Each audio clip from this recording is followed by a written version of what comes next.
কৃষ্ণ কলি নামে ধরা দিতে চায়, পথ হারিয়ে ফেলে সুবর্ণ রেখাটায়, দু চোখ ঢেকে যাচ্ছি কে কোথায়।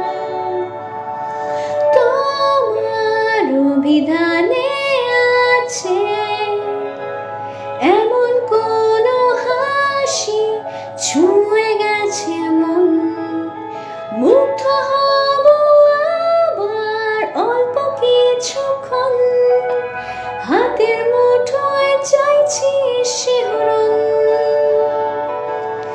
যাত্রীহীন রাত্রিগুলোর বন্ধু হবে কে, শীতের বোতাম আটকে নিয়ে সঙ্গী হবে কে, ওই পাথুরে ঝর্ণা জলে রিমঝিম উল্লাসে এক নিমেষে হাওয়ার ছোঁয়া